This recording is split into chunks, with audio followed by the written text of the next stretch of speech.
Sitting in the New York airport was not the most pleasant way to spend an evening, Max thought, observing the boarding process for what he hoped would be his flight home to Charlotte. Max, along with his two sisters, owned a small pharmaceutical company created by their father several decades earlier. His father developed a series of valuable, but rarely used pills that made the company profitable, but never offered much room for growth. His parents had passed away, and Max had spent the last few days in New York negotiating the sale of the company to a major pharmaceutical concern. Max and his team of lawyers and brokers closed the deal today and left it to the lawyers to complete the paperwork. Max hoped he would make it home tonight, but it looked doubtful. The last flight of the day to Charlotte was fully booked, and he was third on the wait list. He didn't call his wife, Camila, because he didn't know what to tell her. He sat at the bar where he could watch the gate and drank his second gin and tonic, thinking about the deal and the money he and his sisters would share. Something over $10 million for him, plus a well-compensated transition period with Big Pharma, which meant a new lifestyle for him and Camila. Their twin girls were already out of the nest, or at least on their way. Both were college juniors at Duke, where tuition was eating him alive, but all this would change when the deal with the pharmaceutical company closes. Meanwhile, the boarding process was ending, and the agents at the gate were ushering the last passengers onto the plane. And then a small miracle happened. The boarding sign changed, and Max saw that his name appeared on the waiting list. He threw the money on the bar, waved to the bartender who gave him a thumbs up, grabbed his briefcase and duffel bag, and ran for the exit. The agent at the gate handed him his boarding pass and quickly explained to him and two other passengers that the group of 4 who had checked in remotely had not shown up, so they were given seats. Max ran down the plane with his new buddies, and when he got to the gate, he realized he had a first-class seat. A good sign, he thought. I got on the flight. I'm sitting in first class on my way home a day early. This may mean that the pharmaceutical deal will indeed close. The boarding door closed as he boarded, and the flight attendant asked if he wanted something to drink. As they taxied to the runway, he felt like he'd earned another drink, so he had another gin and tonic, then fell asleep, dreaming of a future for him and Camila with enough money to always fly first class. The shock of landing woke him up. He eventually made it to the taxi stand to take a taxi home. He had driven his pickup truck to the airport a few days earlier, but now he was exhausted, a little drunk, and it was really late, too late to call Camila to come get him. They lived a few miles outside of Charlotte, so the cab ride was long enough for him to fall asleep again. The driver had to wake him up when they arrived. Max paid him, added a generous tip, and a little sluggishly got out of the taxi. It was a long, busy day and evening. He was already thinking about getting cozy in bed with Camila when the taxi pulled away, and he turned towards the house. What he saw stopped him in his tracks and woke him up completely. A gold Mercedes was parked in the driveway in front of his side of the garage. The car seemed like a very fashionable Mercedes, but then all Mercedes seemed fashionable to him. The house was dark by then. It was past midnight, and Max just stood there for several minutes. He had spoken to Camila from his lawyer's office around noon, and she said nothing about late-night visitors. He tried not to think about the unthinkable, tried to create a happy scenario that would allow him to snuggle up to warm, sleepy Camila in just a few minutes. However, his mind didn't work that way, so he slowly walked towards the door in the passage between the garage and the house. He unlocked it, entered the quiet house, and walked even more slowly through the kitchen and up the stairs to his and Camila's bedroom. The bedroom door was open, apparently not expecting visitors, and Max stepped inside, and then it closed.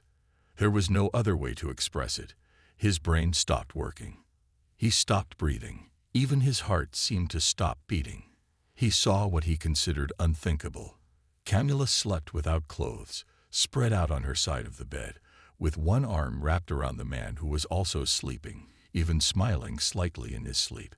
Max stood there for what seemed like an eternity. But eventually, his brain started working again. He looked again at Camilla's hand lying across the man, and they both snored. This broke Max's heart. Until tonight, he had enjoyed listening to Camilla snore. She was snoring quietly, almost purring, Max thought. He thought her snoring meant she felt absolutely safe, deep in the peaceful sleep that came from sharing a bed and life with Max. He often fell asleep with that soft purring sound in his ears. But now, he would never hear that snoring again, never sleep next to her again. Even with his heart broken, Max began to think again. He saw the man's clothes neatly folded, lying on the chair that Max had sat on hundreds of times. Smoldering rage began to flare up inside Max. He pulled up his pants and pulled out his wallet and car keys, then stopped to think a little more. He could get the tennis racket out of the bedroom closet and use it to beat the man up. He decided he could also beat Camille. Both of these actions, while satisfying in the short term, could cause big problems for Max in the long term. Another idea began to form in his mind. He took out his cell phone to take some incriminating pictures. As the idea germinated and expanded, Max finished taking pictures and then collected all of the clothes and shoes. The man was a big guy. Max was 5 feet 10 inches tall and weighed about 160 pounds. The man looked at least 4 or 5 inches taller and perhaps 50 pounds heavier. A tennis racket may not have been a good idea, even in the short term.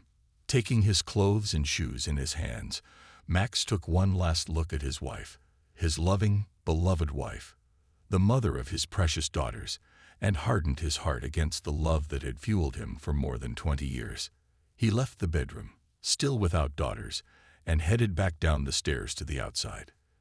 The key fob beeped, and the Mercedes doors opened. Max put his briefcase and duffel bag inside and slid into the driver's seat. He was never a fan of fancy cars, but when he got into the Benz, he realized that he liked it. He figured out the controls, put the car in gear, and drove off. After about a mile, Max pulled over and looked at the man's wallet. The usual things, some money, business cards that identified him as Franklin Thompson, a senior sales manager at a local Mercedes dealership, a driver's license that showed a Charlotte address.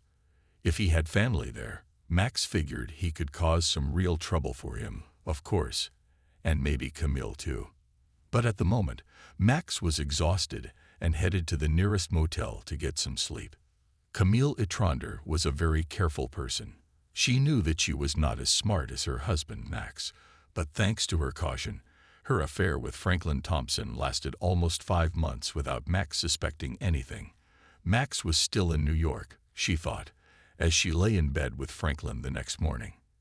He was good in bed, maybe not as good as Max, but out of bed, he could not compete with her husband too much like a car salesman. She thought, coming to the conclusion that it was time to end this affair.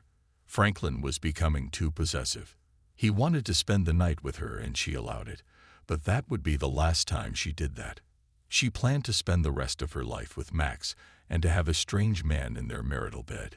Even if Max would never know about it, was still too disrespectful. She would call Franklin later today and gently but sternly tell him that their affair was over. Then she headed to the shower. Back in the bedroom, she was getting dressed when Franklin returned from the shower with a towel around his waist. He stood there for a moment and then asked Camilla, "Where did you take my clothes?" "What? I didn't move anything anywhere." "Where are all your clothes? What are you all doing this evening?" "I folded them right here on this chair, but there are no clothes." "Did you take them with you to the guest room?" "They must be here somewhere." "Ah, no," he muttered, heading back down the hallway to the guest room, and then immediately returned. "No, there's nothing there. There's nothing here." His voice trailed off as he tried to comprehend the disappearance of his clothes. "Perhaps you left everything downstairs when we came in last night?" Camilla asked a little impatiently, thinking that they had both drunk too much the night before.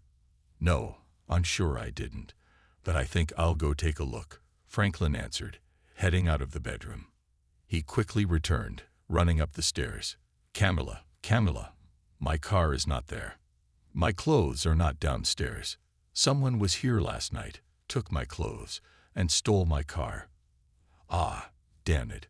What's going on? I'm sorry, what? Camila tried to comprehend what Franklin was saying. How could his clothes and car go missing? The two of them stayed in the house all night. Could someone have gotten inside? Suddenly, Camila collapsed on the bed.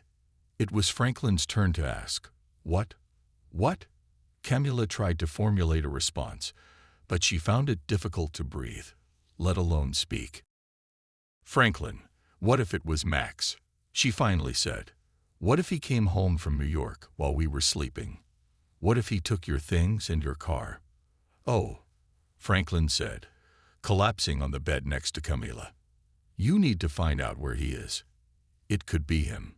But if he's still in New York, that means some kind of burglar has broken in, which means we need to call the police. I have to get my things and my car back. Oh damn, this car. If we call the police, they'll want to know who owns it, and it's in my wife's name for some damn tax reason." His voice trailed off as he imagined a future that could range from just bad to completely catastrophic. "I'll call his office. His secretary arrives very early, and she must know where he is." Camille took out her phone and dialed Max's office number, even though it was not yet 8 o'clock. Max's secretary answered immediately. "Max Trunk's office. May I help you?" "Hey Sheila, this is Camille. I know it's very early, and I'm not sure where Max is. He didn't call last night, so did you hear anything from him?" "Camilla, it's still early, and I know that the team in New York worked late yesterday. They'll probably start late today. I talked to Max yesterday around 6 o'clock, just before I went home. He said they were making good progress and might reach a deal today." "That's good to hear. So he's still in New York, right?" "Yes, I'm sure he is, and I expect to hear from him as soon as they all get back to the lawyer's office. Do you want me to ask him to call you?" "Yes, please, but only if he has time. I know how important this deal is." "Well done. Bye." They hung up, and Camille turned to Franklin. "Max is still in New York, so we should probably call 911 and report a break-in and car theft." "Camilla, what do we tell them?" "That your lover had his clothes stolen from your bedroom and his car stolen from your driveway. I mean, what the? We're really screwed here." Okay, I understand. Let's think about it. How about I take you home and leave you there? You dress up and report the thefts as if they happened there, while your wife was taking the kids to school. Maybe you don't report stolen clothing. This may be harder to explain than a stolen car." "Yes, except that yesterday I told my wife that I was going to Atlanta for a meeting about the new Mercedes S-Class, and I wouldn't be home until noon." "Okay, but we can wait until maybe noon when you'll be back anyway. You drove home, left your keys in the car because it was a short stop before going to the dealership, and your car was stolen while you were at home. You know, I think it might work. And I could say I left my wallet in the car, and it got stolen too. And we can hang out here for a few hours. Maybe we'll end up needing another shower, maybe together." "Franklin, okay, yeah, but I need to call work to take a sick leave." Camille worked as a paralegal in a small law firm. The work was okay, if a bit boring. She went out into the hallway to make a call and returned to the bedroom to find Franklin back in bed. She was tempted, but after thinking about Max and her recent decision to end the affair, she decided to say no. "Franklin," she said without making the slightest move to take off her clothes, "I think it's time to end this. We had a good run, but you know, it could have been Max last night. We're lucky it was actually a bad guy. Let's find some clothes and maybe go someplace to eat for breakfast." Franklin looked at her, thought about trying to convince her, but in the end, he realized that she was right. They were lucky, but they shouldn't go too far. Yes, and with an inner smile, he remembered that another attractive middle-aged mother often came to the car dealership. "Okay, I agree. It was a good run. So, how about some clothes?" It turned out to be not so simple. Franklin was 50 pounds heavier and 4 inches taller than Max. Camille finally found a pair of tattered old sweatpants that seemed to fit Franklin. After making a few V-cuts at the waist, she then tied some strings around his waist to hold up his sweatpants. She also found a sweatshirt that had turned pink when it was sloppily washed in the washing machine. She trimmed the sleeves and cut some more at the armholes, and Franklin had his outfit. She wanted to make a comment about the clown's clothes, but she just smiled slightly when she saw his face. They decided to watch TV until it was time to go to Franklin's house. Earlier that morning, around the time Franklin discovered his clothes and car were missing, Max pulled into the driveway of the address listed on Franklin's driver's license. It was a nice house, with a small bicycle leaning against the wall of the garage. Max sat in the car for a while, thinking, wondering, but still without tears.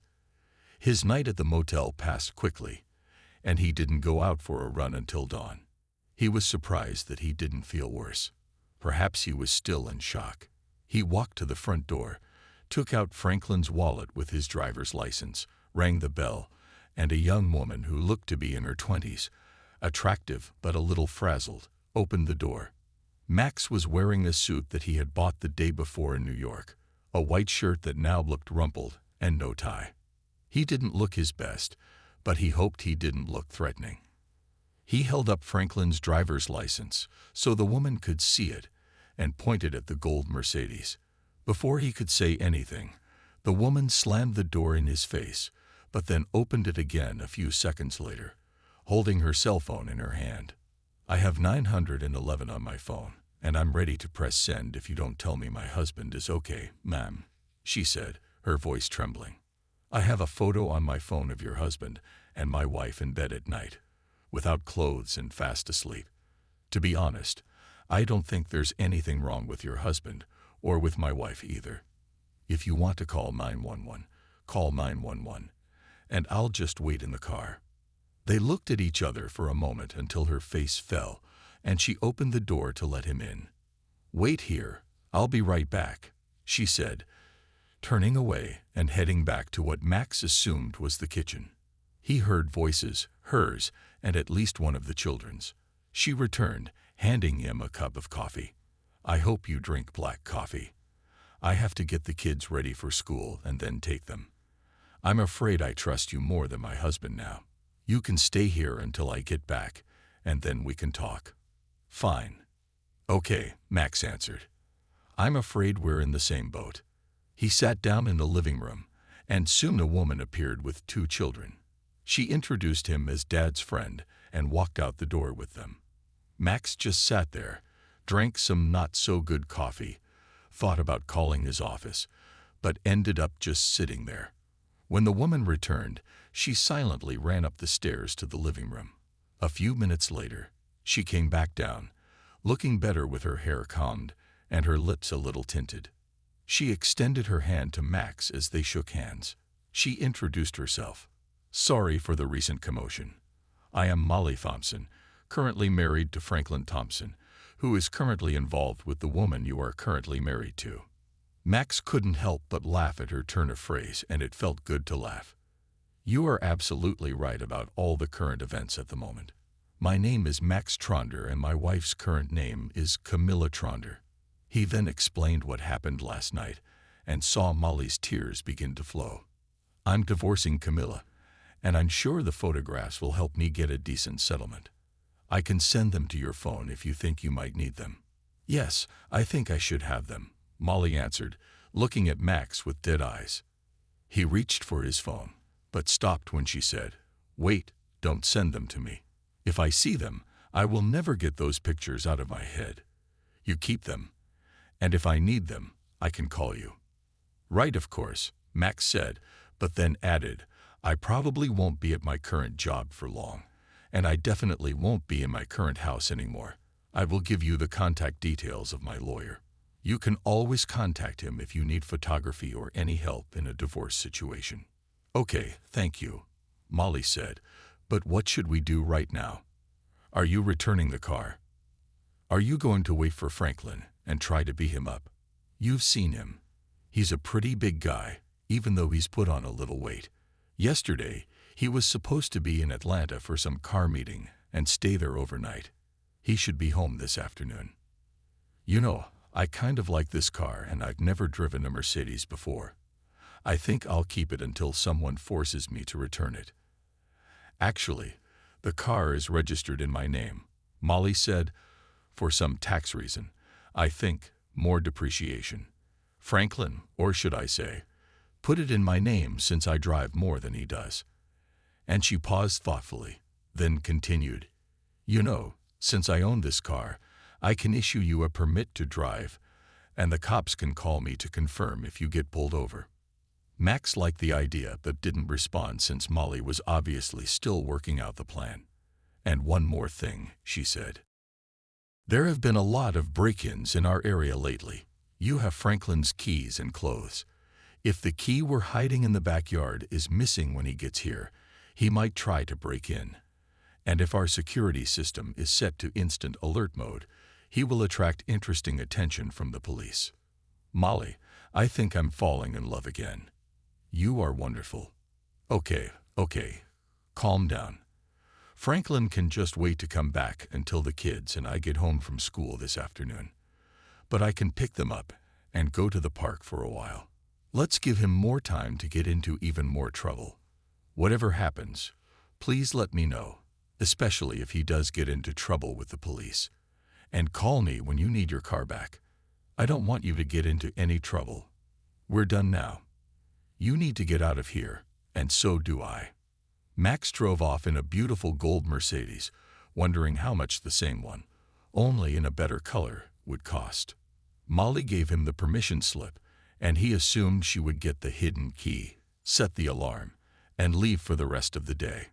Camille and Franklin actually arrived at Franklin's house around noon.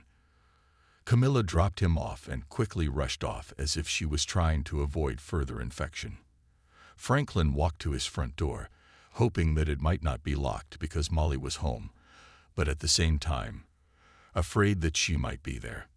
There, of course, it was locked, and he hurried around the house to the rock in the backyard where they kept the spare key, but the stone disappeared. Oh, he muttered, looking at the back of his house, wondering if he should break in. He tried to open the back door, but it was also locked, so he decided that he really had no choice but to force his way inside. He looked at the windows along the back wall, wondering which one would be best to break. He stopped at the window into the family room. The window was the largest at the back, and breaking it would give him more room to enter the house. He broke a branch from the tree he was about to trim and examined the window.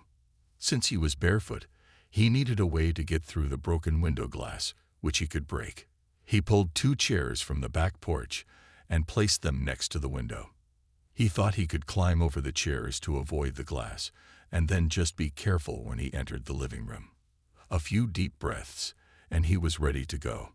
Franklin threw a branch through the family room window, and it shattered with a satisfying crack followed immediately, unfortunately for Franklin, by the wailing sound of the home alarm system siren. To make things even more unfortunate, a police car just happened to be driving down his street, as Molly had called the local police station that morning to complain about potential break-ins in their area. Damn, Franklin muttered, trying to quickly climb over the chairs to get into the house and disable the damn security system, but not fast enough. Police, stop right there and slowly walk away from the house. Raise your hands up. Franklin looked back and saw 2 policemen with pistols. He did as he was told and only cut his legs slightly as he climbed off the chairs and backed away. Officers, I can explain, he began to say when one of the policemen put his hands behind his back and handcuffed him. The policeman ignored his attempt to explain himself and read out his rights. The policeman then asked if he wanted to say anything. Yes, this is my house and I don't have a key. So I broke in to get some clothes and call my office. The cops were looking at Franklin's tracksuit, perhaps thinking clown clothes, when one of them asked him if he had any identification. No, not now. You see, I lost my car and all my clothes and stuff, and I just need to get inside so I can get some real clothes. How did you lose your car, sir? Ah, well, last night I stayed at a friend's house, and this morning the car, wasn't there. It just wasn't. Ha! Have you reported a mysterious disappearance? Maybe you left it in a bar somewhere. Franklin was stumped. He didn't want to reveal where he was or why he didn't report the car missing, but he also didn't want to go to jail for trying to break into his own home, and the handcuffs were really uncomfortable. Then he came up with a solution that might work. You can call my wife. She can identify me. And perhaps you could take me to my office. I can ask someone there to help me get some clothes. He knew he put up with a lot of crap at the dealership, but it was a lot better than going to jail. One of the cops took Molly's phone number from Franklin and went to call her. Franklin could hear the police part of the conversation. Ma'am, this is Rye from the Charlotte Police Department. We are at the address he gave, and we have a man here who claims to be your husband. He tried to break into your house because he lost his clothes. And yes, ma'am, no, ma'am. Yes, ma'am. We will, of course, do this. Thank you, ma'am. The lady says her husband is in Atlanta and anyone who breaks into her house must be a burglar. She hopes we throw you in jail and throw away the key. But Franklin was almost crying as the cops led him to their patrol car to take him to the station. Camila arrived at her office half a day late, still thinking about Max since she still hadn't heard from him. She called his cell phone, but no one answered. She then called his office again. Hello, Sheila, Camila again. I'm starting to get a little worried about Max since I still haven't heard anything from him. And you? No, I have nothing new. I guess this means he's still in New York with the lawyers, but it's really not like him to not call. You do seem a little worried, so I'll call there and check on him, and either he or I will call you back in a few minutes. Fine. Thank you, Sheila. You are the best secretary in the world. A few minutes later, Camila actually received a call back. Camila, this is Sheila. I talked to one of the secretaries at the law office, and she said Max left late yesterday, hoping to catch the last flight to Charlotte. So I called Max on his cell phone to check on him. I did talk to him, and he asked me to tell them that he would call later. Fine. Thank you, Sheila. She said, disconnected. A snake began to grow in the depths of her stomach. Max hung up after talking to Sheila. He was driving a gold Mercedes to see a divorce lawyer recommended by Fred Thomas, his longtime business lawyer. He trusted his business lawyer and hoped he could trust his divorce lawyer. Mr. Thunder, please take a seat. Miss Reinhardt will be with you in a minute, the secretary told him. He sat down, somewhat reassured by the lawyer's office. No expensive furniture, but not cheap-looking either. Before he had time to worry further, a 50-year-old, somewhat plump lady with obviously dyed red hair entered the waiting room. Mr. Thunder. Max stood up and nodded, and she continued, I'm Anna Reinhardt. Fred called and told me to take the best possible care of you. Let's go into my office and talk about your situation. Max followed her into a nice but not luxurious office, took coffee from the secretary, and told his story. He found a cheating wife, wanted a divorce, and also wanted to protect his assets, especially the proceeds from the sale of his company and his sister's company. He skipped the part of the story that concerned the golden Mercedes, although he suspected that Anna might find it funny. Max, is it okay if I call you that? He nodded, and she continued, and I'm Anna. Good news. Well, relatively good news considering your situation. Fred told me that you and your sisters owned your company before you married your wife, so your shares are considered separate property. That is, your wife has no rights to the shares of your company or to the proceeds of the sale, but you need to keep the shares and sale proceeds separate from any joint account you and your wife may have. So, what about our house, retirement accounts, and the like? Well, there's not such good news for you. Since your salary is much higher than hers, you will be paying some child support for several years. We can probably avoid paying anything into the retirement account by increasing the amount of alimony. I know it's not attractive, but the short-term pain avoids what's usually worse, having to share your retirement money decades in the future. And your kids are in college, so no child support. I assume you don't mind being on the hook for the rest of their college expenses. Yes, that's suitable. What about the house? You and your wife must decide what you want. You may decide to sell it and split the proceeds, or one of you can buy the other's portion based on the current appraised value. After what I saw last night, I definitely don't want this house. I don't think Camila can afford to buy my half, so I guess that means selling. Okay, I can do the paperwork. This way, the divorce petition is a pretty standard form, so I can have it ready for you tomorrow early if you'd like, so we can serve it to her tomorrow afternoon. God, that's pretty fast. Hi Mr. Thunder, Max. Listen to me. If there's a chance for you and your wife that some counseling, or just a little time could.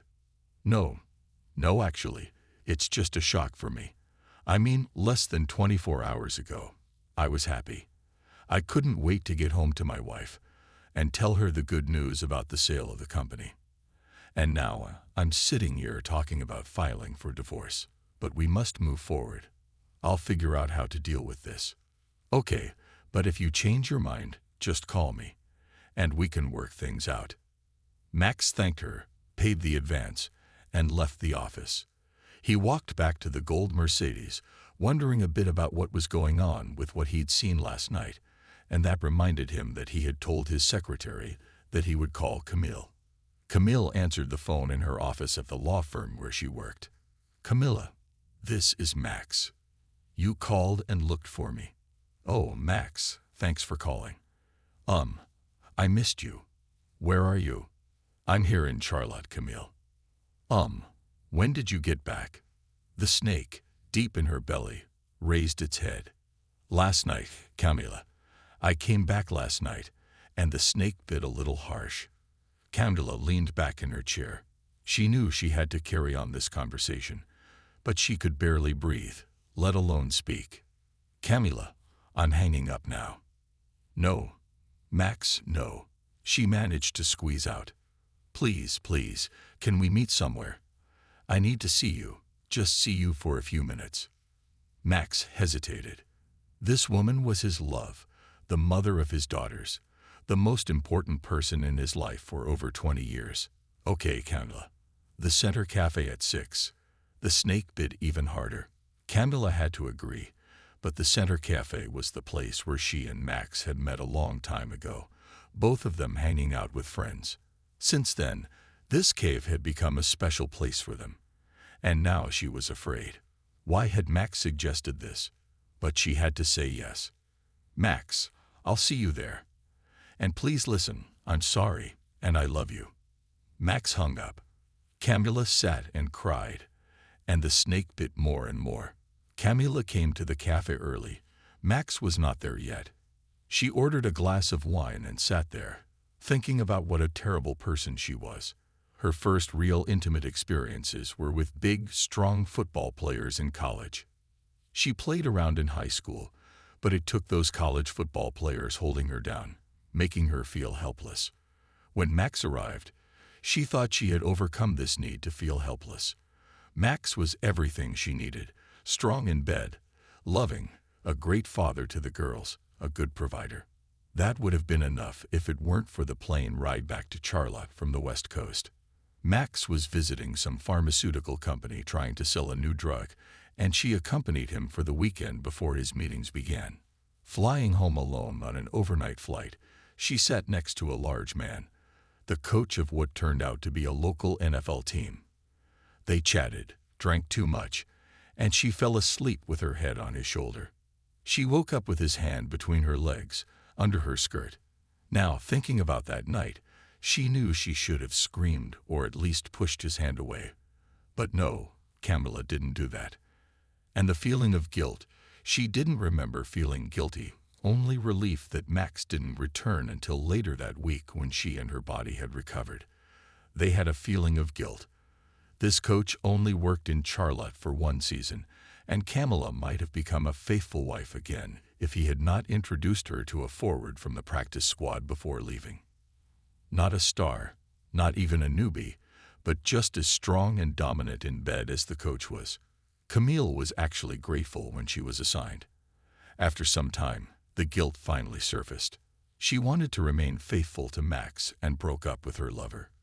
Camille thought she was done with her cheating by the time their girls left for college. She loved Max dearly and enjoyed the extra time they had together when the girls were away. But the snake slithered in when Max did something nice for her. He told her it was time for her to get a new car, a luxury car that she should choose, and unfortunately, she decided to go to the Mercedes dealership where she met Franklin Thompson. He didn't sell her a Mercedes, but he pushed all the right buttons to get her into bed, and she knew it was wrong. Wrong also because Franklin wasn't that good in bed. She had gotten away with her previous affairs and thought the marriage was intact, but now she and Max loved each other more than ever, and she wanted to be faithful. This was the right thing and not have ended with a big idiot. Letting Franklin spend the night in his marital bed would have been a terrible mistake, even if Max hadn't discovered them. But she had let him, and now she feared the terrible price she might have to pay. "Hello, Camilla." Camilla looked up and saw Max standing there. He looked much older than he did before he flew to New York, and she knew it was her fault. The snake in her stomach continued to bite. "Hi, Max. Thank you for being here. I don't even know how to begin to say how sorry I am. Can I ask a few questions?" he said, sitting down. "Oh, Max, please no. If we have any chance, questions and answers will simply kill that chance. Max, we should run away, just for a few days, to some island in the Caribbean where we can be reunited, where we can hug each other, where—" "Camilla, please, you're delusional. If you can't answer my questions, I'll get up and leave now." The snake continued to bite, but Camilla knew she had to endure the pain and let Max vent the way he wanted. Maybe, just maybe, he could come out the other side of his anger to some kind of reconciliation. "Okay, Max, ask me anything. Do you know what time I got home last night?" No, not really. It had to be after she shut up. "And do you know what I saw when I got home? When I went upstairs to our bedroom? Or should I say, what used to be our bedroom?" "Yes, Max, I know what you must have seen, and I know it must have been one of the worst things you've ever seen in your entire life. And I know it's entirely my fault that you saw this, and I'm begging you to please listen to me, Max. I'm sorry, so sorry that I won't fight the divorce you want, if you want." "Shut up, Camilla. Next question. How many men have there been since we got married? If you're lying, if I think you're lying, I get up and leave." Camilla's first thought was to lie. The second thought was that lying was too risky, and the third thought was that the marriage was probably over anyway. 3, Max. 3 men whom I now regret having ever met. I think I can see in your eyes that our marriage is over, and I understand it. You deserve someone better than me. I'm willing to do almost anything to give us another chance, but I understand if you don't want anything to do with me anymore. Call the lawyer, Camilla. Tomorrow, you will be served with divorce papers." Max got up and left. Camilla sat there, too stunned to even cry at first. While she was thinking about what Max had just said, the snake in her stomach bit hard, and she actually started crying. Max walked out of the cafe, remembering how he and Camilla first met there decades ago, and wondering if this meeting would be the last time they ever had any kind of intimate conversation. Intimacy, he thought bitterly, must be the worst kind of intimacy, hearing your wife say that she had a night with other men, and to see her with that toad Franklin in their bed. In their bed. Sleeping. Her snoring, for God's sake. How am I ever going to get over this? Perhaps he could handle 3 faceless men in the 20-odd years they had been together. Just maybe, with some counseling and a lot of humiliation on her part, maybe, but he would never get over that scene in their bed. Their marriage was over, and sitting in that damn gold Mercedes, he finally cried. At some point, Max realized that it was already getting dark. He blew his nose, wiped his face, and thought about what Molly Thompson had said that morning, which now seemed like a year ago. She told him not to send her pictures of her husband sleeping with Camila. She felt that it would be much more difficult to forgive if she were confronted with visual evidence. Max decided to call her, share this thought with her, and check the situation with the Mercedes. "Hello, Molly," answered the call. "Molly, this is Max Tronder from this morning. I'm just calling to see how you're doing and what I should do with the car." "Max, thank you for calling. I seem to be holding on. You can keep the car for now. Franklin is in so much trouble that he won't need her for a while." "Trouble? I hope you didn't shoot him." "No, but he might prefer this option. He got arrested for trying to break into our house and apparently took a swing at one of the cops. You know he's a big guy, and the cop hit him with a stun gun. Then something happened while he was in prison. He doesn't want to talk about it, but I think he may have been attacked by another prisoner somehow. I wouldn't talk to him, and he ended up having to call his brother to post bail. And that means his whole family knows what's going on." "Wow, Molly, I can't say I feel sorry for him, but I feel sorry for you. What I really want to say is that you made the absolutely right decision this morning not to look at the pictures of him cheating. If you have any chance of reconciling, these photos would make it a lot harder. Yeah, he finally came home a couple of hours ago, crying and telling me how sorry he was and begging me to let him stay, at least for now. You know we have 2 little kids, so I'm going to try to figure this out. But life won't be easy for him. His own brother, who is a lawyer, told me that I should push for a prenuptial agreement, and he said he would help with that. Besides, I'm going to be in control of our finances, at least for a while. Franklin will be on a fairly short leash, and I plan to tug his collar frequently. Keep it up, Molly. I wish you all the best, and when you need to return the car, just call me." They hung up, and Max sat there, somewhat jealous of Molly. Perhaps Franklin learned his lesson. Being arrested and charged with assault for trying to hit a police officer, on top of what happened to him in prison, may have scared him a lot. Max hoped so, for the sake of Molly and their children. Finally, he drove back to the motel where he was staying. He had one more job to do before he tried to sleep, called his daughters, Jane and Joan. "Hi, Daddy." It seemed to him that Jane answered.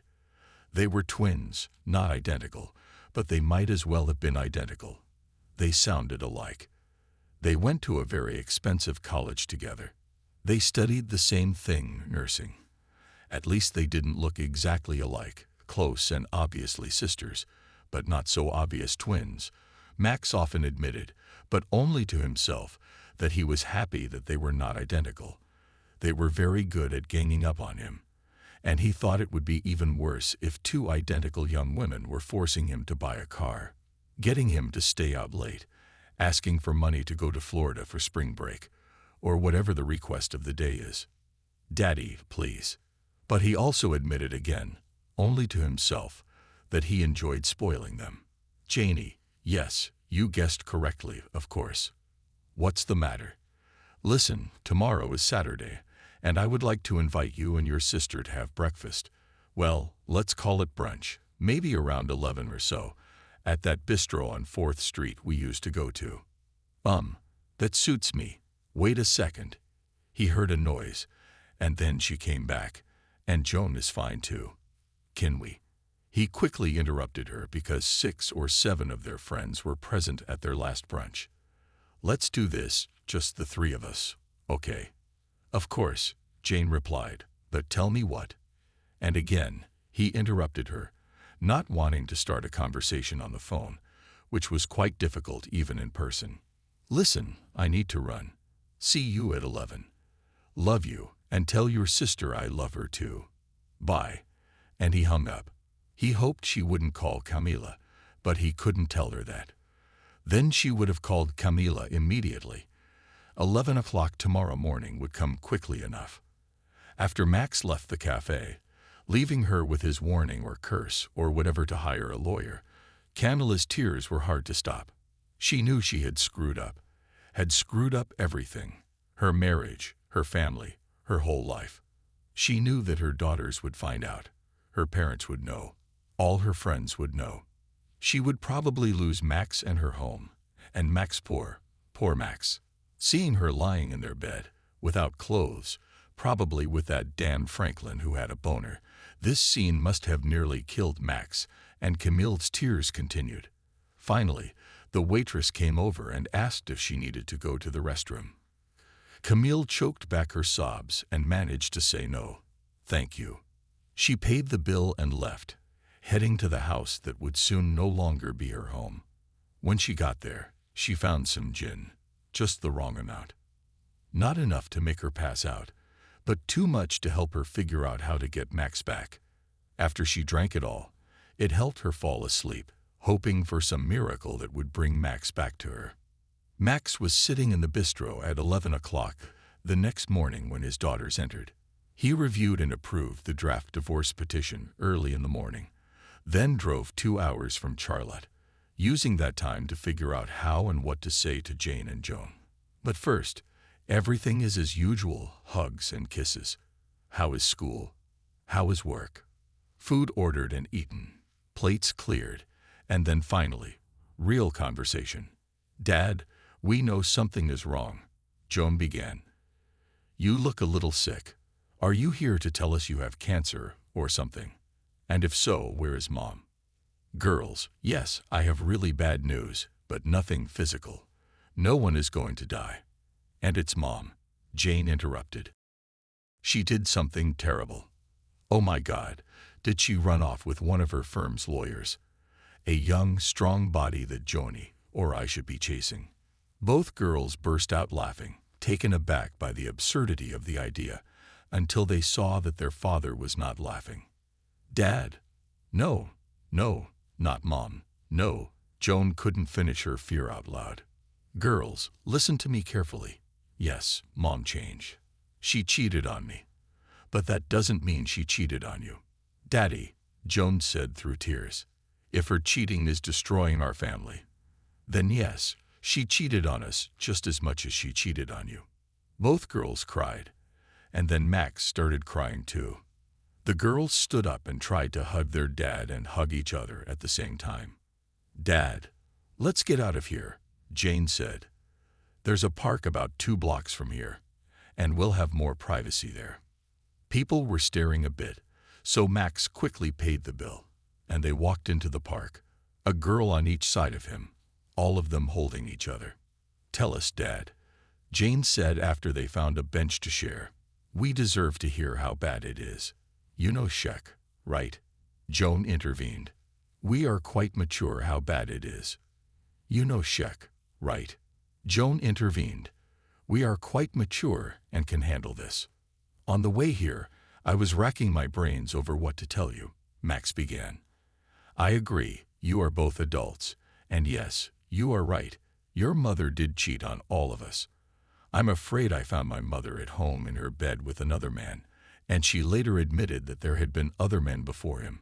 I think I'm still in a bit of shock, but I know that she and I won't be able to recover from this. I've already talked to a divorce lawyer, and Mom is getting a divorce petition today. More tears, and then finally silence as they all thought about the news and what their future would be like. Girls, no matter how bad it is, you need to put yourselves into your schoolwork first. I have enough money to pay for your senior year here at Duke, and if either or both of you want to do graduate work, I suspect I can find some money for that too. But there is a quid pro quo here. They looked at him. What did he mean? I'm happy to pay for your education, but I expect you to work hard and get good grades. Yes, but what Mom did makes it difficult to concentrate on school, Joan said. But you told me that you are adults, and real adults, mature, disciplined people, can handle such adversity, right? They looked at each other, cried again, and hugged him. Yes, Daddy, you are the best, and we absolutely, positively will not let you down. Joan encouraged him, while Jane looked thoughtful. Dad, Joan is right. We won't let you down. But what about you? Will you be okay? What are you going to do? Well, you can think about a lot in a 2-hour drive. First, I want you both to know that what you said does not surprise me at all. I know you will continue to do well in school, and I will continue to be proud of you. As for me, what my mother did beat me up pretty bad. I could crawl into a hole and just, suffer, feel sorry for myself, try to find a way to make peace with your mom. But I realized that this doesn't suit me. I'd spent my entire adult life caring for other people. When I started working for my grandparents' company, I took care of them. And then after they left, I took care of my sisters as they owned their shares in the company. Then I took care of my mom, and I took care of you girls. It sounds like I'm complaining, but I'm really not. The company will soon be sold, and this will relieve me of responsibility for my sisters. Camilla left, and you guys. I promise that I will be happy to take care of you, to help you start your adult life. So what? 2 home runs out of 3 in terms of the women in my life. Not bad at all. That leaves me. And guess what? I look at this whole story with betrayal and divorce, not as the worst thing in my life, but as a chance to start a new life, a whole new life dedicated to caring for one person. Me. Fine, Dad, really. I mean, if you really mean what you say, that's great, Jones said. Jane was a little more skeptical. Dad, what does all this really mean? New life? What work? For another pharmaceutical company? Are you buying a farm? What a good question, and I really don't have a good answer. No details yet, but this new life will be physical. I'm going to run marathons, climb mountains, swim across the Atlantic, climb the Alps, go on safari. I have a million things I'm going to do. And guess what? While I'm doing these things, I might meet a nice woman doing the same thing. And who knows? Damn it. Dad, this is amazing. Both girls looked at him with their mouths open. This was their father, not some enterprising stallion. Did you really come up with all this while driving here from Charlotte? Asked Jane. Well, yes, partly. But besides, I didn't sleep much and different ideas were spinning in my head. I mean, I could start drinking and feeling sorry for myself. But instead, I'm going to make the best of this mess. Trust me, I'll be fine. Max left his girls with more hugs and kisses and tears as he headed back to Charlotte, still in the gold Mercedes. As soon as Max left, the girls called their mother on the phone. Hello, a creaky voice answered the phone in the Tronners' house. Mom, this is Joan and Jane. We had breakfast with Dad, and he told us some terrible news. What? What did he say? Camilla's voice trembled. Well, divorce was a terrible word, and the reason was your betrayal. Dad gave us a little more detail, but that's basically it. This is true. Oh, girls, this is difficult. He and I have been married for a long time. And mistake, yes. I made a big mistake, well, more than one actually, but I'm sure we can get through it. I just need to give your father some time to. Mom, Joan interrupted. Listen, Dad said divorce. He didn't talk about fixing the error, Mom. He was talking about cheating. Well, yes, technically he's right, but that doesn't mean we can't fix it. I told him I would do anything. Mom, it was Jane's turn to interrupt. I think you're delusional. He told us that he had already met with a divorce lawyer. He actually said there was no turning back for you two. Tormented breathing on the other end of the line. Joan and Jane looked at each other. Should they have gone to Charlotte? Finally, Camilla spoke, not much louder than a whisper. I know. I screwed up and ruined my marriage. I think your father hates me, and he's right. I've done disgusting things. He told me to hire a lawyer. And he was right about that too. I'm sorry, girls. I know it's terrible for you too. Mom, don't worry about us, Joan said. Everything will be fine with us, and I know that Dad is doing everything in his power. You need to take care of yourself. Hiring a lawyer sounds like a good idea. Jane and I can go to Charlotte if you need it. Thank you, girls. This is nice. I'll be okay. I just need some time to get used to what I did." They hung up. The girls still didn't know what to do. "You know," Joan said, "it's funny, although it's not funny, but we're more worried about Mom, who created all this mess, than about Dad." They talked some more, eventually deciding not to go home, but to let their parents deal with each other without their daughters interfering. Camilla sat in her home in Charlotte, a little hungover from the gin she had drunk the night before and more than a little depressed. After talking to her daughters, she knew she had to get up, get dressed, and leave the house.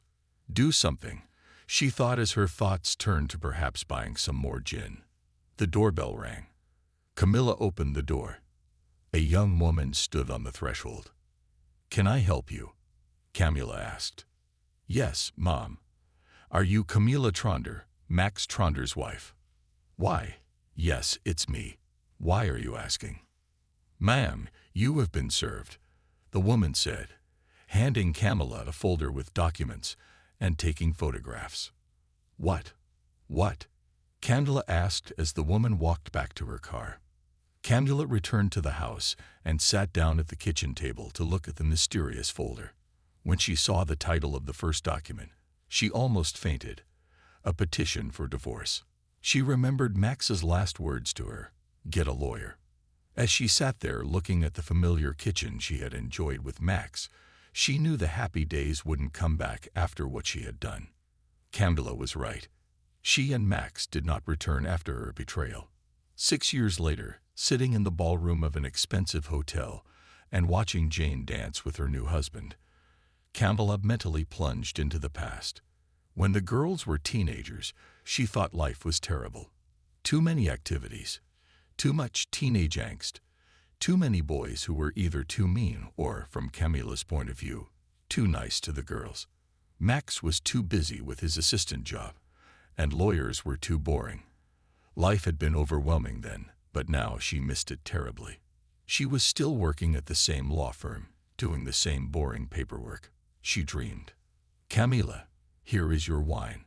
The perfectly sweet middle-aged, paunchy, balding lawyer who had escorted her to Jane's wedding and reception said, "The bride looks lovely, just like her mother." "Thank you, Carl. You're sweet, and thanks for the wine." He was a sweet man, and she could imagine marrying him if he was interested, but he definitely wasn't Max. She couldn't help but look across the room at Max. Max had just returned from a mountaineering trip to Nepal, and Camilla thought he looked like one of those bronze Greek god statues, tanned, incredibly fit, even more handsome than she remembered. Right now, he was smiling and laughing with Joan and her boyfriend, holding hands with a woman as beautiful and as fit as Max. Joan told her that Max had met the woman on another mountaineering trip somewhere in South America, and they had been traveling, sailing, and climbing together for several months. Camille felt sick just thinking about it. "Camilla." Carl tried to attract her attention. "Yes, Carl." "Camilla, I think we should leave. You fulfilled your duties as mother of the bride, and staying here drooling over your ex-husband isn't doing you any favors. And I dare say this is not very good for the relationship that we have with you. Carl, you're sweet, and you're absolutely right. Let me go say goodbye to my daughters, and we'll be out of here." Camilla hugged and kissed her daughters, wished the newlyweds all the best, and as hard as it was for her, ignored Max and his 2 cute girlfriends. Max actually saw Camilla as she left the hall and felt a slight pang of sadness for their old times together. While he was watching her, Joan asked him a question. "Sorry, Joni, what were you saying?" "Daddy, remember that strange-looking gold Mercedes you were driving when you, Jane? And I had breakfast that morning when you came to visit us at Duke. What happened to that car?" "Ah, Joni, that's a whole story that I won't bore you with. Let me just say that I borrowed this weird gold Mercedes from a friend and ended up giving it back to her. I think she sold it. It was truly an unlucky car." And Max turned to his friend to talk about their next trip to the mountains. Thanks to everyone who took the time to listen to today's stories. If you enjoyed it, please consider liking and subscribing if you haven't already. Feel free to share your thoughts on the events in the comments below. Take care,